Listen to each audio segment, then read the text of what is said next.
कोई ऐसा दुनिया में चीज़ नहीं है जो संभव को असंभव नहीं कर सका है, क्योंकि ये राक्षस कुल ऐसे हुए कि ऐसा ऐसा वरदान मांगते थे जिसका कोई तोड़ काट रहता नहीं था। और सभी रामायण पढ़ते हैं तो जानेंगे शुंभ और निशुंभ दो भाई, ये दोनों जाकर के ब्रह्मा जी की तपस्या किए। तब तपस्या कर लिए, जब इनका तपस्या पूर्ण हुआ तो बोले ब्रह्मा जी वर मांगो। तो बोलते हैं कि अगर वर देना है तो वचन दीजिए। पहले ऐसे होता था कि वचन दीजिए तब मानेंगे कि आप हमको देंगे, तो वचनबद्ध करा लेते थे।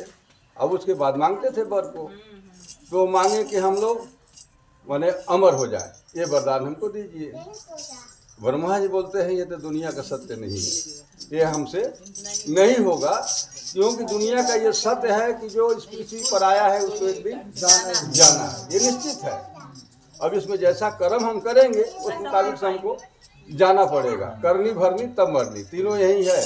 करते हैं उसको भी यही भरते हैं, फिर उसके बाद हम जाते हैं। फिर भी आदमी अगर इस हम को न त्यागेगा शरीर से, तो फिर चर्चा चाहे कथा चाहे पुराण जो भी करना है सब है न। कैसे कहता है वो, चाहे लाख करो तुम पूजा, तीर्थ करो हजार, और दिन दुखी को ठुकराए तो सब कुछ है। सब कुछ भरा हुआ है, थोड़ा सा में चूक होगा तो हमारा सारा बेकार हो जाएगा। तो अब ये लोग का तो मतिया मारा गया। तो ब्रह्मा जी बोले भाई ऐसा तो होगा नहीं, कोई दूसरा वरदान मांगो। तो बोले कि हमको कोई न मार सके, हम अपने अपन में लड़ के मर जाए।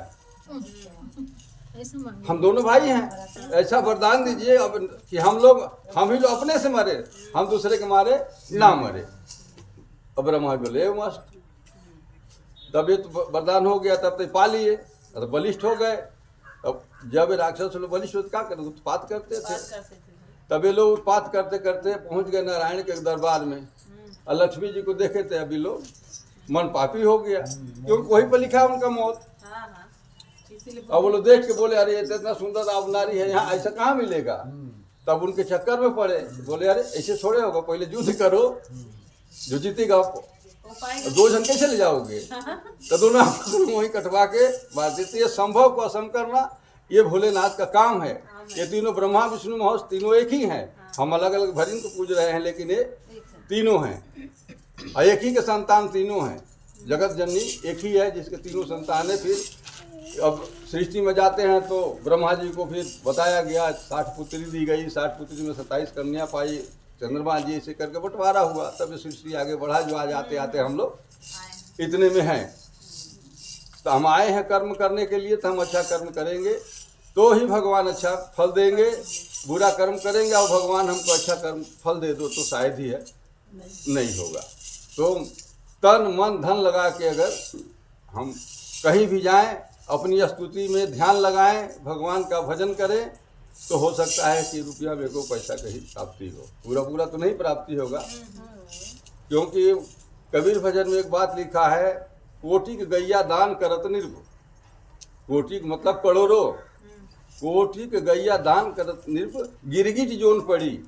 इतना करने के बाद थोड़ा सा चूक हुआ तो गिरगिट जोनी में आ गए। तो गिरगिटी कहते हैं ना, ये लिखा हुआ है, वेद में हम नहीं कहते हैं। बोल सियावर रामचंद्र की जय। कथा तो यही है कि आए हैं संसार में तो हमें एक चित्त रहना है, और ध्यान भी लगाना है। तो सारी माया को छोड़ के 10 मिनट के लगाए, लेकिन 10 मिनट में हम सारी माया त्याग करके और 10 मिनट को हम अपने लिए भगवान को दें। और घर छोड़ के जाके वन में हम लोग कहेंगे कि हम लोग नहीं अब है तो वन में जाएंगे, तो नहीं न होगा। वन में जाने लायक हम लोग नहीं न हैं, क्योंकि माया हमको छोड़ेगी नहीं। तो इस माया में ही रह के फिर हम इस माया से कोशिश करेंगे निकलने की। ये है गुरु की कहना। और जो गुरु मंत्रा ले लिया है उसको मार्ग मिलेगा, जो गुरु मंत्रा भी नहीं लिया है उसको मार्ग नहीं मिलेगा। उसका कर्ण मंत्र जो नहीं लिया है मार्ग नहीं मिलेगा, चाहे उपाय कर लो जितना। जो हम कहते हैं तो वेद शास्त्र उठा के देख लो, बिना गुरु बनाए फिर सीढ़ी नहीं मिलेगा। 4 प्रकार का वर्ण है, 4 प्रकार की मंत्र है, जो जैसा है उस लायक मंत्र। तो जो जितने भी हम कुल भी कहलाते हैं, इनका मंत्र शिव जी का है। बाकी ब्राह्मण राजपूत अवैश्य का उनका मंत्र अलग है, लेकिन बाकी जो और 85 में जो आते हैं इन सब का लिखा हुआ है राक्षस ज्यादा किसमें हुए? कोलभील में ही थे राक्षस हुए, लेकिन सबको जीते। ऐसी बात नहीं है, किसी से हार तो गए बाद में, लेकिन पहले तो जीत न लिए। तो भगवान बोले ना कि भाई तुम लोग की वीरता कायम रहेगी, तुम अमर रहोगे। किसी को ऐसा थोड़े बोले कि तुम लोग नहीं रहोगे। उन लोगों का जो भी राक्षस मरे हैं भगवान के हाथ से, सबका मोक्ष हुआ है। वही है कि अगर हमको भी मरते समय प्रार्थना करो कि हे प्रभु आपका नाम मेरे मुंह से निकल जाए, राम तो कहला जाए, शिव तो कहला जाए, कुछ तो निकल जाए, ये प्रार्थना करो। निकल गया तो वाह वाह, नहीं निकला तो भी वाह वाह। कोटि कोटि मुनि जतन कराही, अंत समय मुख राम नहीं आए। सब दिन हम वहाँ पर कर रहे हैं भजन, लेकिन जब वहाँ आएगा तो कंठ बंद हो जाएगा। आइए साहब जी, धन्यवाद। कंठ बंद है ना सब।